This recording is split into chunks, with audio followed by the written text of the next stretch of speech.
अस्सलाम वालेकुम beautiful friends, कैसे हैं आप सब। आई होप आप सब ठीक होंगे। Welcome to my channel. आज हम सीखेंगे मैट और ग्लॉसी मेकअप में क्या फ़र्क है और हमें किस टाइम पे मैट मेकअप करना चाहिए और किस टाइम पे ग्लॉसी मेकअप करना चाहिए।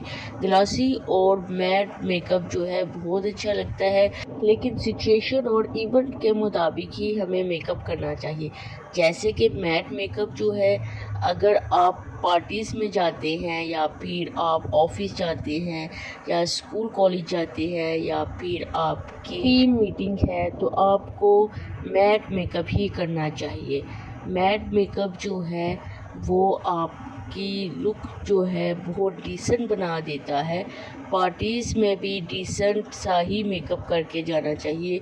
बहुत ज़्यादा हैवी मेकअप अच्छा नहीं लगता है और ऑफिस वर्क में तो लाजमी तौर पर मैट मेकअप ही अच्छा लगता है। और मैट मेकअप हमेशा ऑयली स्किन वालों के लिए ही बेस्ट रहता है, ड्राई स्किन वालों के लिए इतना बेस्ट नहीं रहता है, क्योंकि ऑयली स्किन वालों के लिए ऑयल कंट्रोल मेकअप बेस्ट रहता है, इसलिए मैट मेकअप उनके लिए बेस्ट है।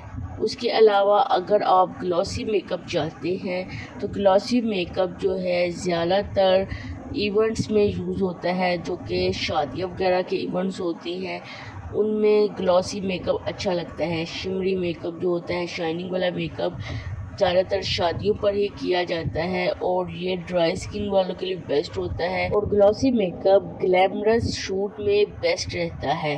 आपने देखा होगा कि मॉडल्स को बहुत ज़्यादा हॉट लुक दी होती है, वो शूटिंग में बेस्ट रहता है ग्लॉसी मेकअप, जिससे हॉट लुक आती है। अगर आप शूटिंग के दौरान बहुत ज़्यादा शिमरी मेकअप कर लेंगे तो वो आपकी शूटिंग को बेस्ट नहीं बनाएगा।